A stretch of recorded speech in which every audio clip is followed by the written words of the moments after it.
today, and we want to make sure that we're giving our full, undivided attention. Today we have the privilege of having our guests join us from two of our partner agencies. One of the agencies is Downtown Dallas Incorporated, and we are pleased to welcome Doug Prude. Doug Prude is a graduate of Jesuit, class of 1992, Yep. and graduated from Jesuit with our principal, Mr. Garrison. Doug is very dedicated to our city and to opening avenues for those who are experiencing homelessness in downtown Dallas. We have a group of seniors. Please raise your hand if you're with Doug and his team on Wednesdays. So we do have a group that is serving on the streets in downtown Dallas every Wednesday. We're very grateful for Doug. We are also going to be welcoming our other guest from our other agency, a very critical partner for Jesuit, is fighting homelessness. And today for fighting homelessness, we have Lisa Marshall, who is also a Jesuit mom, and John O'Callahan, who has been involved with a lot of the programs with fighting homelessness with St. Jude's.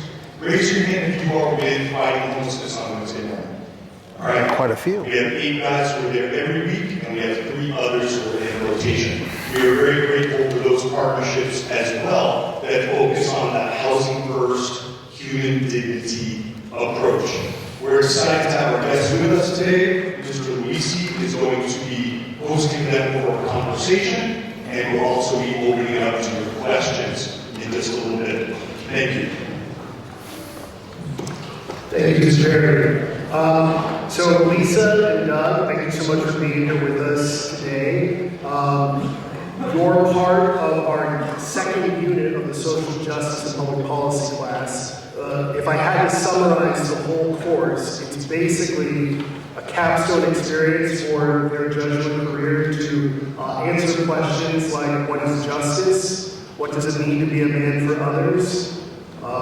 What does it mean to live in solidarity? And then the spring semester, we're going to really begin looking more intentionally and closely at some real world issues to see where the rubber meets the road, that being a man for others and being committed to work for justice is something that happens concretely. So that's sort of, right now we're in the second unit, which focuses on questions of solidarity and what does it mean in my place in life to live in solidarity with somebody who I might be able to ignore if I were just go on along with my daily life. What does it really mean to be in solidarity with? So, Mr. Perry gave you a nice little introduction. But in order to help these guys get to know you a little bit better, maybe could you share with us just what does a typical day in your life look like? You know, we know Downtown Dallas Incorporated and fighting homelessness are big parts of your lives, but it would be a mistake to reduce you just to your jobs. So what does a typical day in your life look like? I'll let, well, Doug is deferring to Lisa, so Lisa. Yeah, ladies first. Oh, goodness. Usually a day is planning what my nonprofit is doing that week and how we are gearing up for the next day.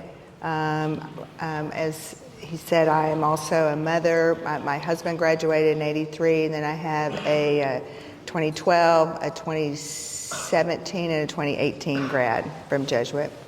And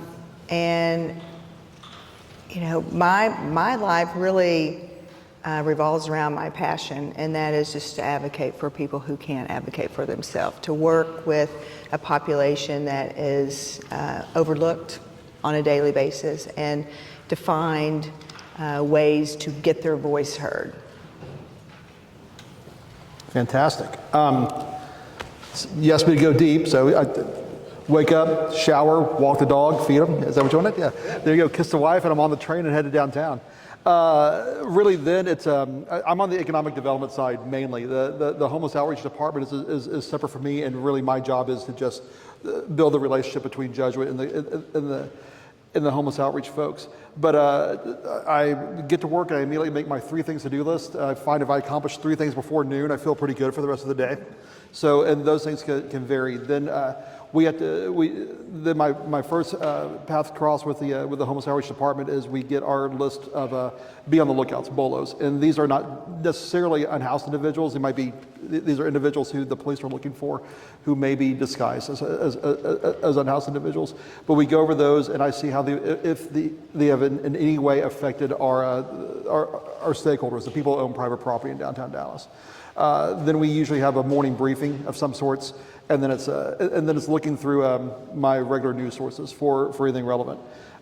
Series of meetings usually. If I'm not in a meeting, I'm normally planning one. Agendas are very important, gentlemen, so always make them for a meeting because time is absolutely precious. And then throughout the afternoon, I usually try to check in with the folks down on the field operations team. We have a clean team and a safety patrol, and also go down there and talk to the homeless outreach folks if available, and mainly the management on the management side, the security professionals, because they're the ones who really have the most contact with our stakeholders. Thank you both so much. It sounds like a big part of both of your days, in different ways, is really responding to the needs of other people, whether that's the wider community in Dallas, or people you're working with in your offices or nonprofit.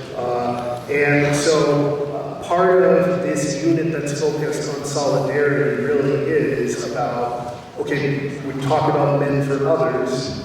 Who are those others and how do they interact with my hopes and dreams, my desires for my future? How do I respond to that?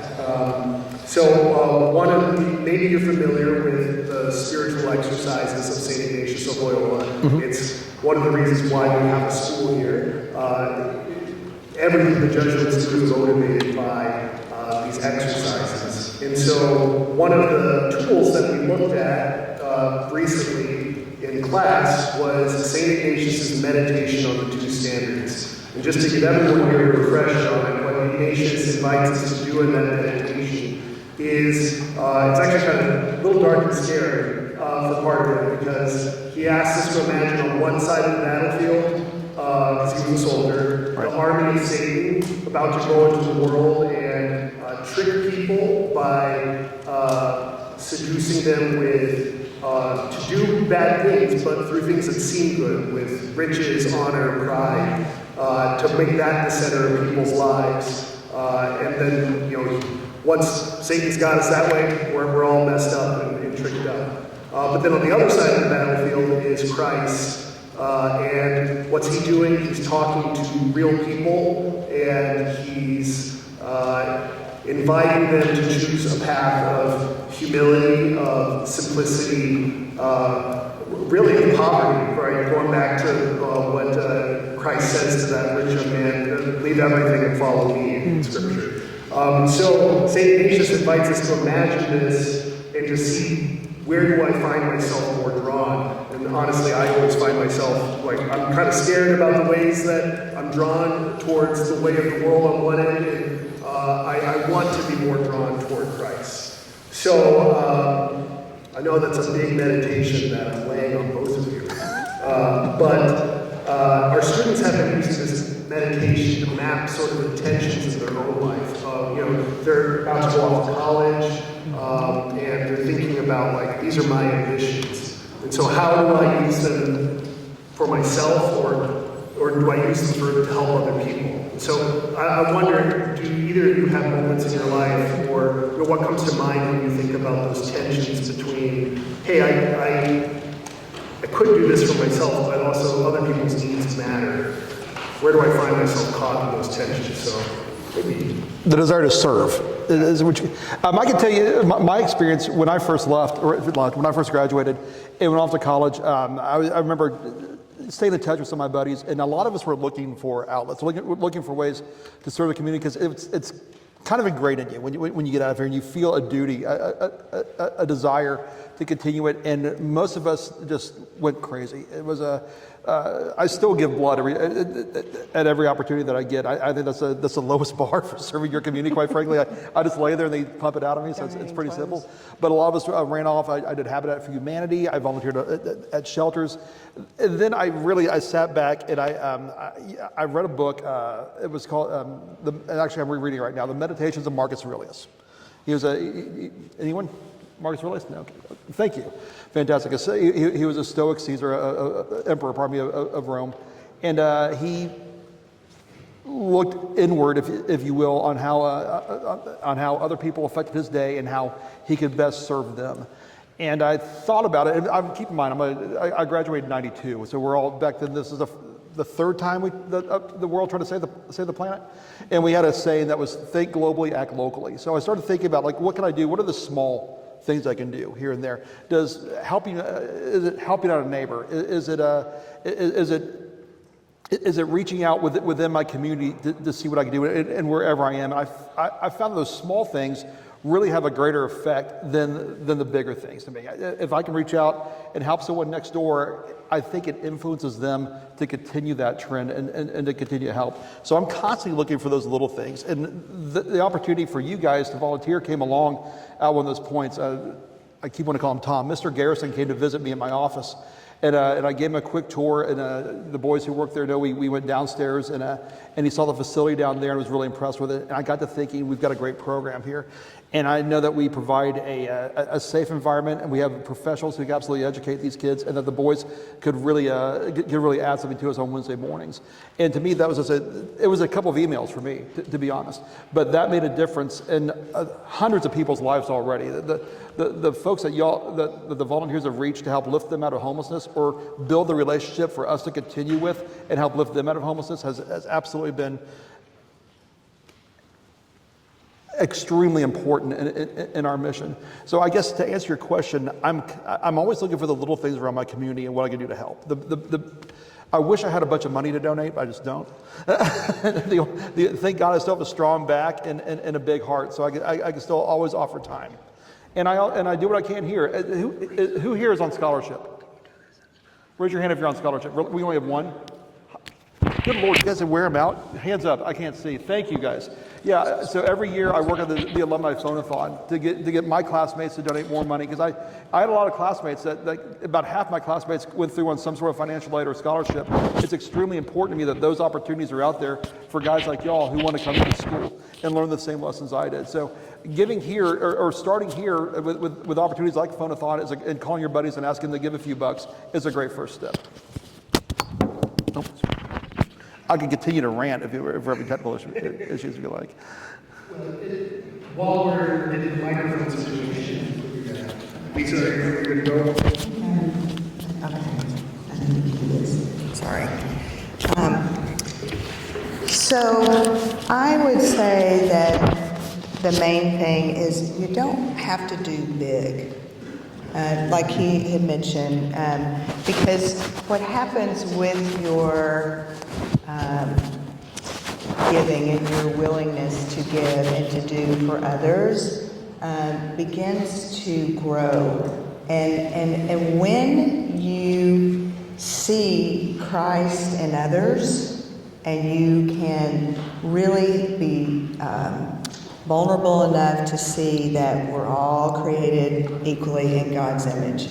And when we have the ability to see others just as God created us all, your willingness to help others is going to grow exponentially in its own time and frame.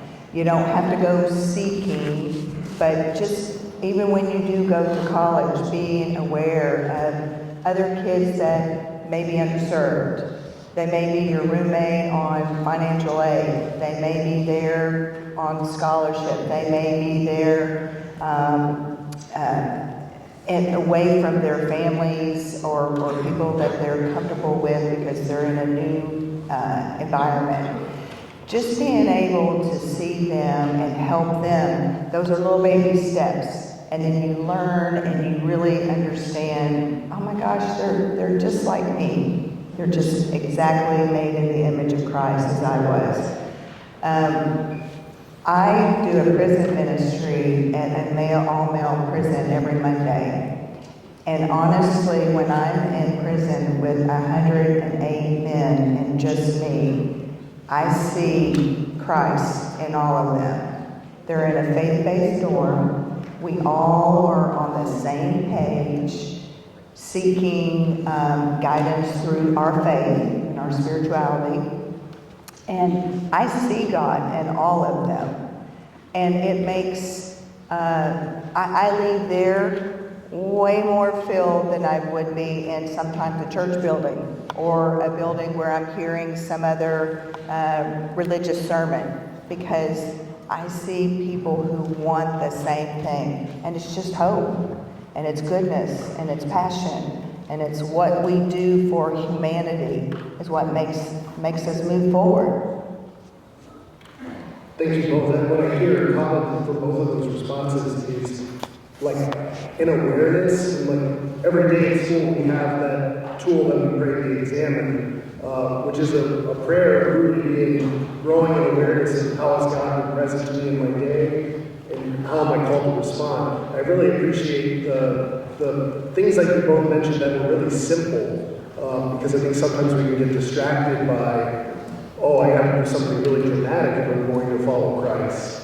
Actually, it's often the little things that we overlook. Speaking of that awareness, though, I imagine, and Doug, I'm hoping that you can share a story too that I heard you share on the way over here about how Downtown Dallas Incorporated got involved in homeless outreach, because I think that's what we were talking about. Sure. But, and Lisa, I know you've got a story there too, with, you know, I feel like what I'm getting to is there was a moment probably for both of you where a decision had to be made that we got to do something differently in relationship to our homeless brothers and sisters out there. And so, like, how have you noticed those moments in your life? Or when can you share about those moments where you're like, okay, we gotta do something differently here in order to respond? So, Well, our response is making sure that the people that we are engaging with and we are doing the outreach for have a voice at the table. And so that's why I'm so grateful to have partnered with Jesuit as an advocacy group. So last year, our seniors did a all-year research project with Austin Street Shelter, asking what was working in the homeless response system and what was not working, and how can we hear the voice of the people that this is actually impacting. And we take that information and we bring it to the city, we bring it to policymakers. And that's what the 12 seniors that are working with me this year, we have a different population. We are interviewing youth, homeless, who have been in the foster care system, and we're trying to develop housing that will make them successful. What does it look like to have your own place, your own key, your own sanctuary to come home to? And what do you need to be really successful in your journey? Whether that's education through Dallas College or a trade school, near commerce, what does that look like? And so we are interviewing one-on-one kids who are telling us this information so we can develop exactly what they need. And we can also go to the funders who are allocating the funding to build housing, to do case management, to further their education. So their voice is heard. It's not just a bunch of people in a white building that are creating these programs. We want to know what's successful and what is going to bring success into your life. For us, our homeless outreach department was founded less by compassion and more by necessity, and for lack of a better term, by money, by our stakeholders. I'll start with how DDI is funded, and I'll just give you guys a real brief synopsis of it. So if your parents own their home or their condominium, whatever have you, every year they get a tax assessment. And there's a portion of that tax assessment that goes to the hospital. It's listed on there. Up 10% goes to the county hospital. There's a portion that goes to the school district. My mom always liked to say she paid for me to go to school twice because she still had to pay into DISD as well as pay into Jesuit. And then if you own property in downtown, whether it's residential, a condominium or townhouse, or it's a large bank building, 12.9 cents, that's right, of every $100 of value comes to me, the improvement district. That adds up pretty quickly when you have several $300 million buildings around. So the folks who pay into that reached out to, well, they're our ratepayers. They don't reach out. They just call and we pick up the phone immediately. But and said that the unhoused population is detrimental to the value of these buildings, and it's making it more difficult to grow downtown and improve downtown. A lot of our incidents started out with, be it picking up litter or a security call, were as a result of unhoused individuals. So we started our homeless outreach. We were told that we needed to do something to supplement the homeless outreach services that the city was providing. Keep in mind, downtown Dallas is 1.4 square miles. The city of Dallas is 340 square miles. So when you talk about, where you're spreading that labor all over the city, because homelessness is not just a downtown problem, it's a nationwide problem. Things get very thin. So we need to provide a supplemental service because there's so much intensity of that activity in downtown. We started with, we hired one homeless outreach professional who basically he was the only person who knew what she was doing, got us access to the databases that we need to do so we could do follow-up work. We got her a van and a couple security officers. But really, I think it really, the wheels really started to turn when we got all the other homeless outreach organizations in one room together so we could know what everybody did. Because what happened was I'll go ahead and just tell an actual story. A woman showed up at the bridge. It's a homeless outreach, it's a homeless shelter in downtown Dallas. And she was paralyzed from the torso down. And she said she'd just gotten evicted from her apartment, however she was making money, fell off, and her landlord had to let her go. So she used what was left in her pocketbook to get to the bridge to hope there's some help down there. The bridge said, we don't have the facilities nor the training to help someone who's paralytic. So they called Dallas Police Department. A cop showed up. He scratched his head and he had no idea what to do. He called the Office of Homeless Solutions in the city of Dallas. At the time, they were a $36.2 million a year funded department, and they had no idea what to do. They called us, because downtown Dallas, we know everything, right? We just started calling around. So to find the right service for her.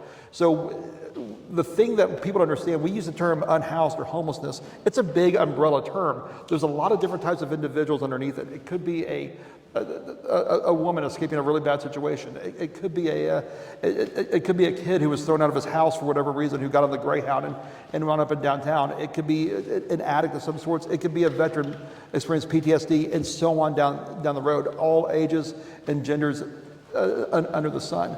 So you can't just put all those people into one big room like this. You have to. We find it's best to separate them, and also legally, it's easiest to separate those folks and get things done. So that was really the origins of it. When we started getting more and more into it, our previous approach was the stick. It was move along. You can't be here. You can't sleep in this park. You can't sleep at the foot of this apartment building. You've got to move along. And all that did was move these folks somewhere else. When we started the homeless outreach department, we realized that we needed to build relationships. We need to get in these folks' shoes and really understand how they became homelessness and and what their root issues are and where they can go, the proper place that they can go to be lifted out of homelessness. And just like you hear a lot often with addicts, people have to be ready. Because at the end of the day, a lot of these guys have nothing. And the only thing that they have left to their name is their identity. And so I'm going to you as a homeless individual, asking you for everything you've got left. I'm asking you for your name, if your social security number, if you got it, your date of birth, and we're going to start over, it's brand new for you, and hopefully get you to the Lisa's program, get you a place to live, and we'll have services come by and check in on you every day. But that, in a nutshell, was the origins of it. It's a much more complex story that has to do with budgeting and would put even more of you guys to sleep. But there you have it. Well, both of those responses were phenomenal. Thank you. Because I think that they highlight how interconnected we all are and how important paying close attention to things that, it can be really easy to see somebody, a person experiencing homelessness, and to just dismiss them. And sometimes, quite frankly, if we're busy and we're on to something else, it's what has to be done at that moment. But if we're going to solve a complex problem like people not having a place to live, we need to be able to sit down and learn what are the reasons why. And we also have to bring together stakeholders who might not immediately see like, hey, my initial problem might be there are people right out in front of my building and it's making it unattractive, but if we want to holistically solve these problems, we all have skin in the game. And I think that that's really what solidarity is about, is recognizing that we all have skin in the game, regardless of where we are in our lives. Yeah, I mean, I want to expand on that. For me, it's when I first got on at DDI, I had a stakeholder, this guy owns a handful of buildings that were converted to apartments in downtown. And he asked me where I lived, and I told him I lived in a house. And he said, if you came home one day from work and there was an unhoused individual sleeping in your yard, what would you do? I said, I'd call the police. He said, they'd be out there in a heartbeat. When they probably, yeah, I guess, what if he was knocking on your door and shouting at you? Again, I'd call the police. He goes, you're darn right you would. Because with me, he goes, if there's a homeless, he goes, I own an apartment building with 400 units in it. And there's a homeless individual sleeping on the front door of that, and I ask him to move along, I'm public enemy number one. Because to the rest of the city, the rest of society, especially when you get to rural America, this is where they're supposed to be. And I can't stomach that as a Christian or as an American. I don't believe that the best thing for this person is sleeping outside. Especially when we have all this wealth around and compassion, we can do something. And again, I go back to that person has got to desire it. They've got to want to get out of this situation, because we do come into that a lot. You probably see it too, that there's some people who just think the best thing for them is to live outside, or that's where they want to be, for whatever reason have you, or they have to be committed in some way, shape, or form, either by their own or by a government entity. So it's absolutely integral that we have buy-in on both sides. Thanks. Yeah, and Doug, I appreciate that you brought back up that idea that a person has to desire it. It might give us pause to ask the question, why wouldn't a person want to not be unhoused? And so, Lisa, maybe you can address that a little bit. And I'm also curious, too, about her prison ministry. Like, how do you encounter people's desire for God there, too? Well, I'm going to answer on I do believe that people do want housing, but we have a housing crisis. So we do not have enough housing for everybody. And that is one of the main problems. Now, having the voice of people that are looking for housing at the table and to discuss this with legislators and all the way up to the federal and state level is how you get housing built. So even we can't get that done here. No. But making sure that the people that are in that situation, they are heard. On my prison ministry, so Hutchins, I think there's about 2,000 men at this state prison, and where I am is called the faith-based dorm. So they have to choose to be in there. All religions, every spiritual religion is invited. So it's just called the faith-based dorm. And they actually have a little bit different life in there, because these guys are committed to their spirituality and their growth and their movement to get back into society. So besides, there's probably 25 of us that take Christ into there on different days of the week, but then there's also education, financial literacy, nutritional literacy. What is it going to look like to get back with your family? What is it going to look like to,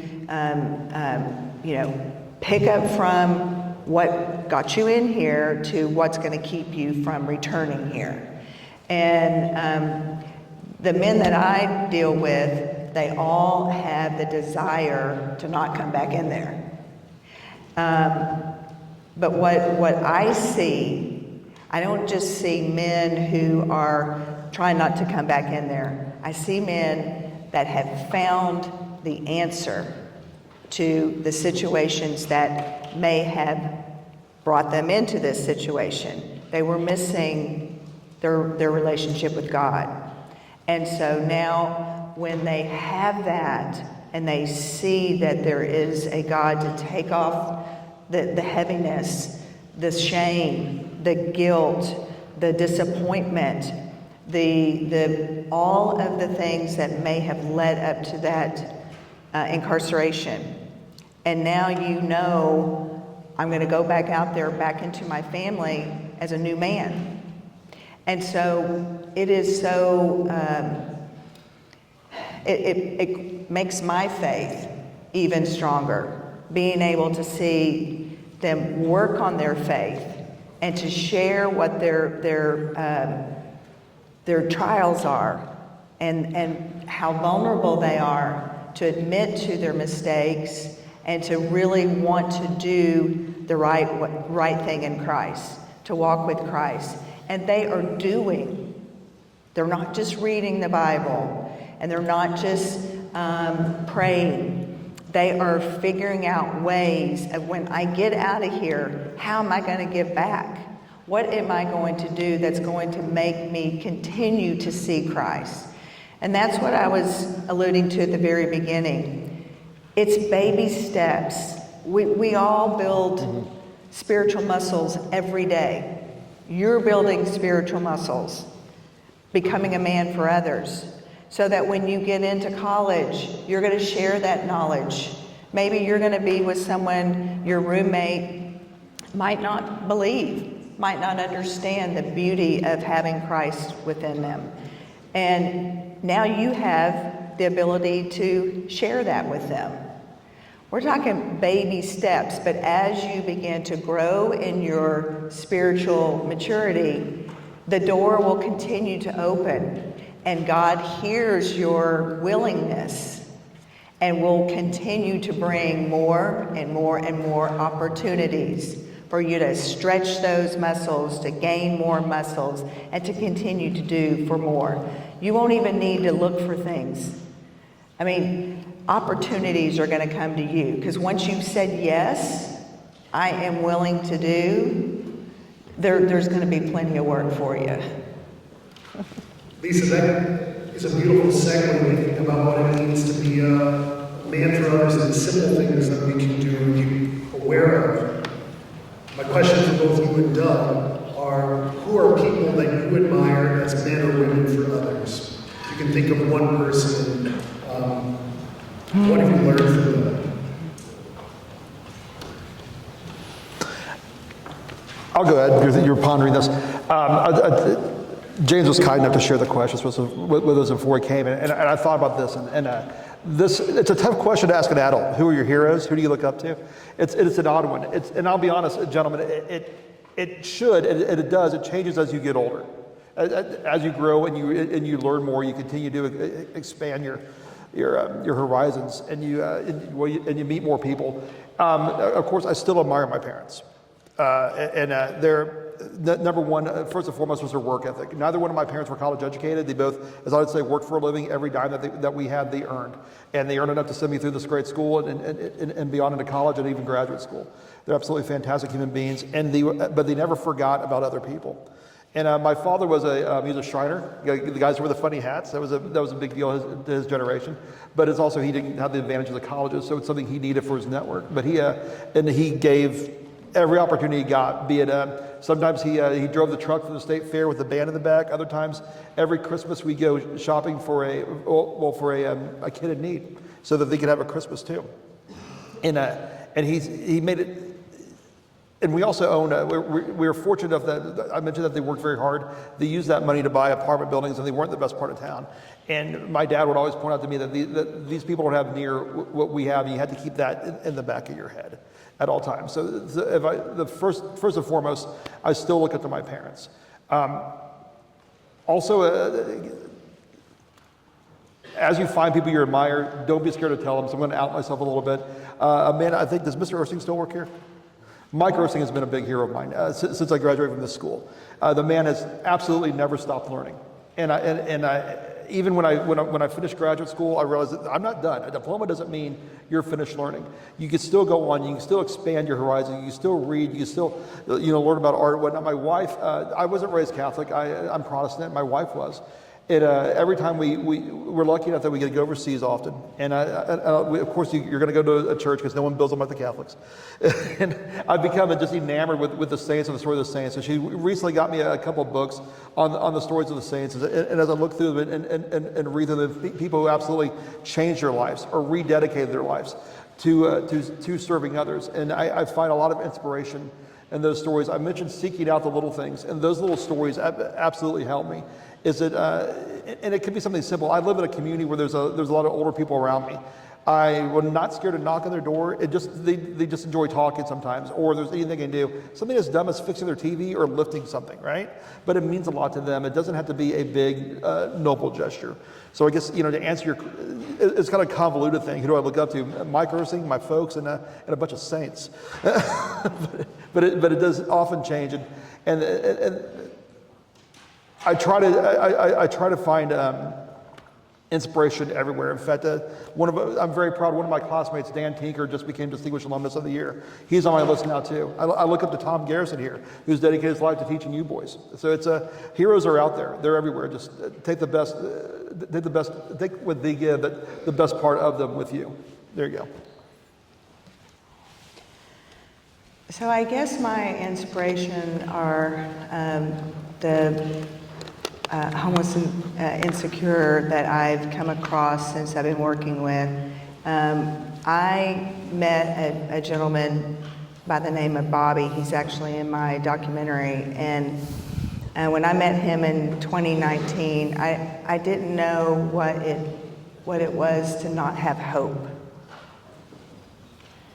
I didn't know what hopelessness really looked like until I met this man living under a bridge and being completely content.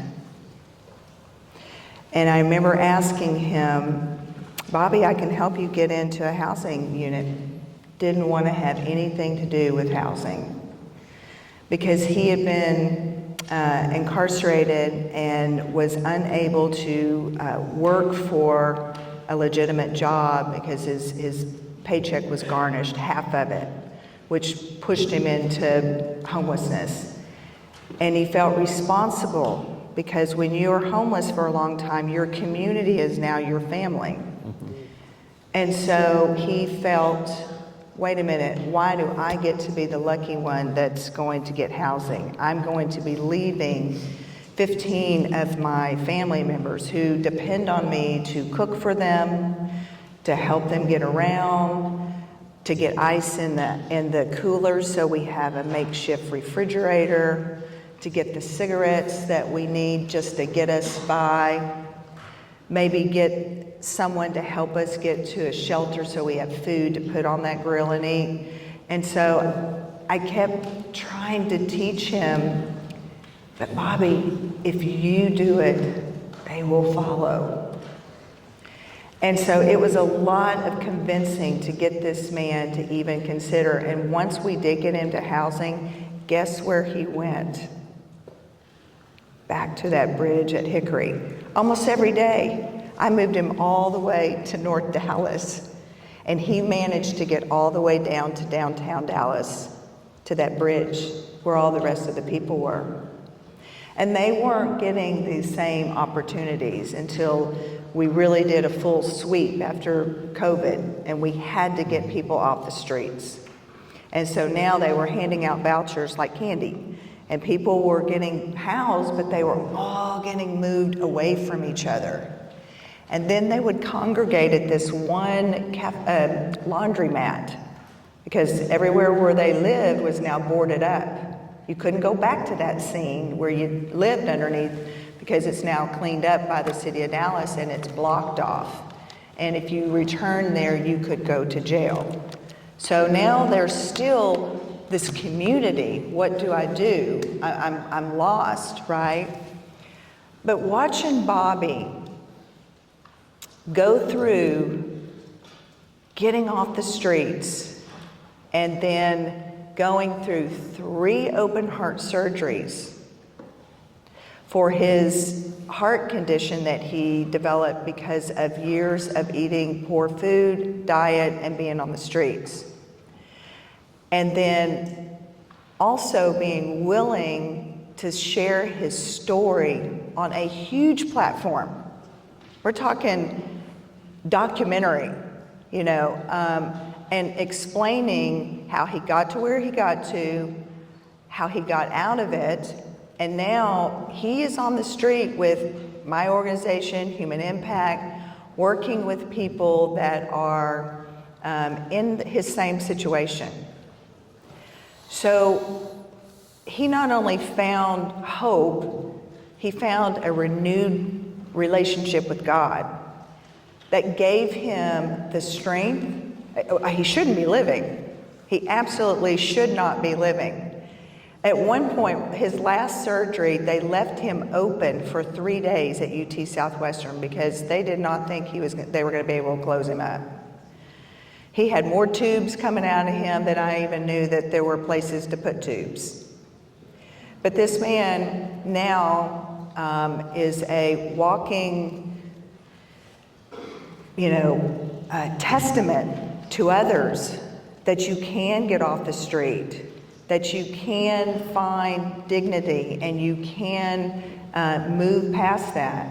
So I didn't know what it looked like to not have hope until my peers, my friends that we have met, which I feel are peers in Christ, taught me what it looks like to not have hope. So they're my inspiration. Doug, Lisa, thank you both so much. Sure. I want to make sure that if there are any questions these guys have, we have time for maybe 3 questions. We take that mic, Lisa. Sure. Oh, thanks.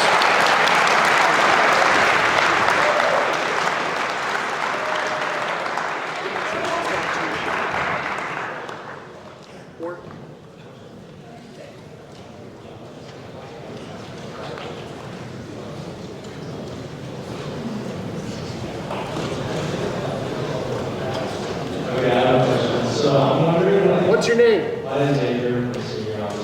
I'm just wondering, Obviously. because I see a lot of homeless people, on the street, and I was wondering, is giving money the best way to, address that, because I know some people worry they'll use that money to buy, drugs or alcohol or something. So are there better ways to do that? We may have 2 different answers here, but I always say no. You're enabling someone to stay on the streets. And I think both of our goals is to lift folks out of homelessness and into some sort of permanent housing. Lisa mentioned this. A lot of people are resistant to either housing or shelters. A lot of the things that we hear, I don't like going to shelter because they have rules that I have to follow, and indeed they do. We actually we have a couple of formerly unhoused individuals on our staff, and they said sometimes it's an addiction issue. At the end of the day, I would rather sleep on the street so I could continue to use than either go back home to the house I was kicked out of, or go into some sort of services. But if you do have money and desire to give, I highly recommend looking for organizations like Lisa's to make a donation to. And there's no such thing as a donation that's too small. Any amount of money can help, but putting that money in the pocket of an unhoused individual just keeps them on the street one day longer. Well, I want to comment and thank the Jesuit. What is the group that puts together the snack bags for me? So there's a group that put together some healthy snacks, some water. Life Pack, thank you, Life Pack people, yes. I keep crackers, bus passes. Thank you, Life Pack. There are, you can give bus passes. There are wonderful little booklets that our calling produces that have where they can go to shelter. But honestly, I understand Money is usually often sought, but more than anything, just eye contact and a smile. Just acknowledging that they're there, standing there. It is, how dignified is it to stand there with a sign saying, I need food? You know, that's not. So just giving them the compassion of a friendly smile is a beautiful way. And then keeping some extra snacks in your car. I used to do goldfish, Ziploc bags of goldfish, and those life packs are so wonderful. Some people think it's almost like a house because there's, cleaning supplies and food and all kinds of great things. But I'm not going to discourage anything. When you do see people on the streets, I really encourage you to at least give them a smile and say that you're praying for them, and don't look away. Eye contact, and just show them that you're realizing that they are in the image of God as you are as well. Hi, my name is Samuel, and I was just wondering how your service and your jobs that you do has impacted your faith in God. Has impacted my what? Your faith in God. Oh, well, it's grown it exponentially. And I'm grateful that is happening. So, I learn every day more how to develop my spiritual muscles because of it. So, I agree. It's absolutely strengthened it. It's the individuals that I get to work with often who, in Lisa's realm, who've absolutely given their lives over to help others. And I see God working every day.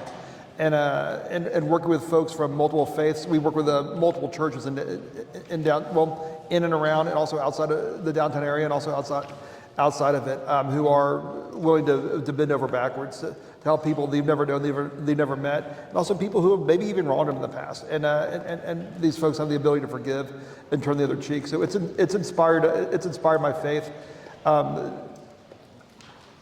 also inspired my continued desire to be a man for others. Great question. One more question. My name is Lucian, and you mentioned the documentary earlier, so I'm just curious how that affected the influence of fighting homelessness. So we've been producing this documentary since 2020. It's on a criminal justice reform, and we are working on a federal level of criminal justice reform with our documentary. So we're still in process of that. In fact, December 19th, we're shooting another shoot in LA on it. We're hoping that this will help change legislation that leads to homelessness, and that's what our documentary is all involved in, is different older legislation policy that forces people into homelessness. That's a key issue. I'm glad you brought that up. If you guys don't know, it's extremely difficult to get a job once you've been incarcerated. Especially if you have a felony on your record, especially if you have a sex offense on your record, it's very, very difficult. And it's legislation that, quite frankly, we need to change. And it's not just at the federal and state level; it's also at the local business level. We need to help. We need to encourage employers to bring folks on board and give them that second, maybe third or fourth chance, right? And when we were at Peak Construction in Dallas, when we always do it, the state bird was the crane because there's so many of them around the city. When we were building all kinds of apartment complexes and office buildings a few years back, we were 20,000 construction workers short of what we needed. 20,000 jobs out there that people were happy to train, unless you had a sex offense. They didn't want anything to do with you. And give that guy another chance. Let him come in there. He's asking to sweep up or nail up sheetrock for a day and earn a few bucks, but they just weren't. And we had more of those folks out in the streets than I care to count. But it's absolutely imperative that we loosen those regulations and allow more of these folks to get back to work. Doug, Lisa, I think we could spend all day talking with you, but We're very respectful of your time. We're so grateful that you made time to be with us here. Gentlemen, let's thank you.